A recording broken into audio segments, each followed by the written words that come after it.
Le 3 août. L'Invention de saint Étienne, premier martyr. Sollicité par l'approche du triomphe de Laurent, Étienne se lève pour assister à ces combats. Rencontre toute de grâce et de force, où l'éternelle sagesse se révèle dans la disposition du cycle sacré. Mais la fête présente nous réserve aussi d'autres enseignements. La première résurrection, dont nous parlions naguère, se poursuit pour les saints.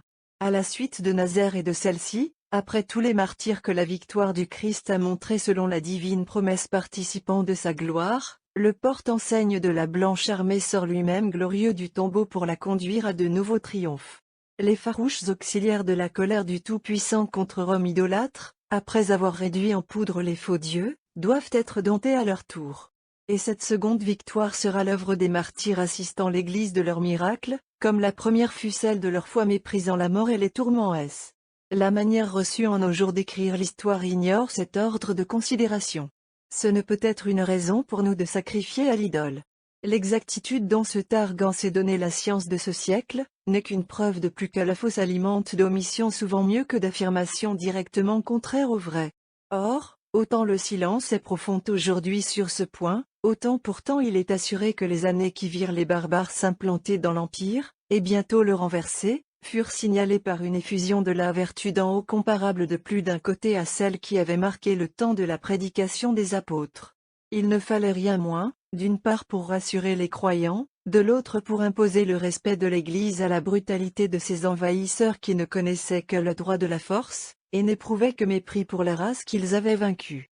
L'intention providentielle qui multiplia autour du grand fait de la chute de Rome, en 410, les découvertes des corps saints, se manifeste pleinement dans la plus importante, objet de la fête de ce jour. L'année 415 avait sonné déjà. L'Italie, les Gaules, l'Espagne, dont l'Afrique allait bientôt partager le désastre, étaient en pleine invasion.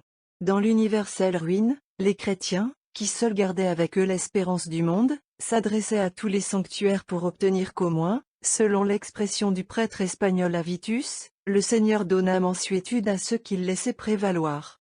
C'est alors qu'eut lieu la révélation merveilleuse où la sévère critique de Tillemont, convaincu par le témoignage de toutes les chroniques et histoires, lettres et discours du temps, reconnaît l'un des plus célèbres événements du verso siècle.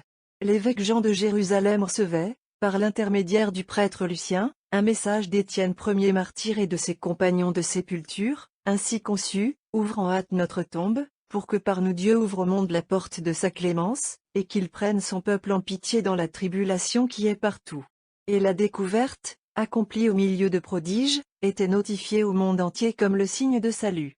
Et la poussière du corps d'Étienne, répandue en tout lieu comme un gage de sécurité et de paix, produisait d'étonnantes conversions, d'innombrables miracles en tout semblables à ceux des temps anciens, rendant témoignage à cette même foi du Christ que le proto-martyr avait 4 siècles plus tôt confessé dans la mort. Tel était le caractère de cette manifestation extraordinaire, où les résurrections elles-mêmes se produisaient en nombre stupéfiant, que saint Augustin, parlant à son peuple, estimait prudent d'élever sa pensée d'Étienne simple serviteur au Christ seul maître. Mort, il rend les morts vivants, disait-il, parce qu'en effet il n'est pas vraiment mort. Mais, comme autrefois durant sa vie mortelle, c'est uniquement par le nom du Christ qu'il agit maintenant. Tout ce que vous voyez se faire ainsi par la mémoire d'Étienne se fait en ce seul nom, pour que le Christ soit exalté, pour que le Christ soit adoré, pour que le Christ soit attendu comme juge des vivants et des morts. Terminons par cette louange qu'adressait, quelques années plus tard, à Étienne Basile de Séleucie, et qui résume si bien la raison de la fête: il n'est pas de lieu, de territoire, de nation, de lointaines frontières, qui n'ait obtenu le secours de vos bienfaits. Il n'est personne, étranger, citoyen, barbare ou saïs, qui n'éprouve par votre intercession le sentiment des réalités supérieures. Voici la légende, qui abrège et complète le récit du prêtre Lucien. Au temps de l'empereur Honorius, on trouva près de Jérusalem les corps des saints Étienne premier martyr, Gamliel, Nicodème et Abiba.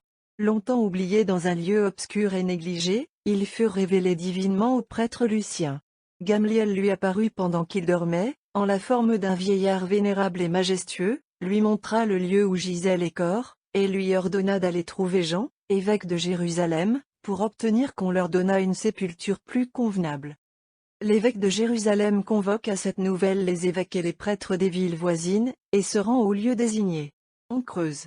On découvre les tombeaux, d'où s'exhale une très suave odeur.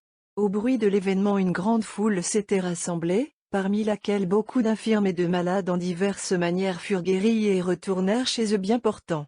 On transporta en grande pompe le très saint corps d'Étienne dans la sainte église de Sion, puis sous Théodose le jeune à Constantinople, enfin, sous le souverain pontife Pelage Ier, à Rome, à l'Agro Verano, où il fut placé dans le tombeau de Saint Laurent martyr. Quel complément précieux du récit des saints livres nous fournit cette histoire de votre invention, ô proto-martyr. Nous savons maintenant quels étaient ces hommes craignant Dieu qui ensevelirent Étienne, et firent ses funérailles avec un grand deuil. Gamliel, le maître du docteur des nations, avait été, comme son disciple et avant lui, la conquête du Seigneur. Inspiré par Jésus à qui en mourant vous remettiez votre âme, il honora dans le trépas l'humble athlète du Christ des mêmes soins que Joseph d'Arimathie, le noble des Curions, avait prodigué à l'homme-dieu, et fit placer votre corps dans le tombeau neuf qu'il s'était aussi préparé pour lui-même. Bientôt le compagnon du pieux labeur de Joseph au grand vendredi, Nicodème, poursuivit par les Juifs dans cette persécution où vous parcourûtes le premier l'arène, trouvez asile près de vos restes vénérés, en attendant d'y goûter le repos de la mort des saints. Le grand nom de Gamliel en imposait aux fureurs de la synagogue. Tandis qu'Anne et Caïphe maintenaient par la faveur précaire de Rome le pouvoir sacerdotal aux mains de leurs proches, le petit-fils d'Hillel gardait pour les siens la primauté de la science et voyait sa descendance aînée rester, 4 siècles durant, dépositaire de la seule autorité morale qu'Israël dispersé reconnut encore. Mais pourtant plus heureux fut-il d'avoir, en écoutant les apôtres et vous-même, ô Étienne, passé de la science des ombres à la lumière des réalités, de la loi à l'évangile, de Moïse à celui que Moïse annonçait. Plus heureux que son aîné fut le fils de sa tendresse, Abiba, baptisé avec lui dans sa 20e année, et qui, passant à Dieu, remplit la tombe qui le reçut près de la vôtre de la très suave odeur d'une pureté digne des cieux. Combien touchante n'apparut pas la dernière volonté de l'illustre Père, lorsque, son heure venue, il donna ordre qu'on rouvrît pour lui le tombeau d'Abiba et qu'on ne vit plus dans le père et l'enfant que 2 frères jumeaux engendrés ensemble à la seule vraie lumière. La munificence du Seigneur Christ vous avait dignement, ô Étienne, entouré dans la mort. Nous rendons grâce au noble personnage qui vous donna l'hospitalité du dernier repos. Nous le remercions d'avoir lui-même, au temps voulu, rompu le silence gardé alors à son sujet par la délicate réserve des Écritures. C'est bien littéralement qu'ici encore nous constatons l'efficacité de la volonté par laquelle l'homme-Dieu entend partager avec les siens tout honneur. Votre sépulcre lui aussi fut glorieux. Et quand il s'ouvrit, comme pour celui du Fils de l'homme, la terre aussi trembla, les assistants crurent que le ciel était descendu, le monde délivré d'une sécheresse désolante et de 1000 maux se reprit à espérer parmi les ruines. Aujourd'hui que notre Occident vous possède, que Gamliel cède à Laurent ses droits d'hospitalité, levez-vous encore, ô Étienne.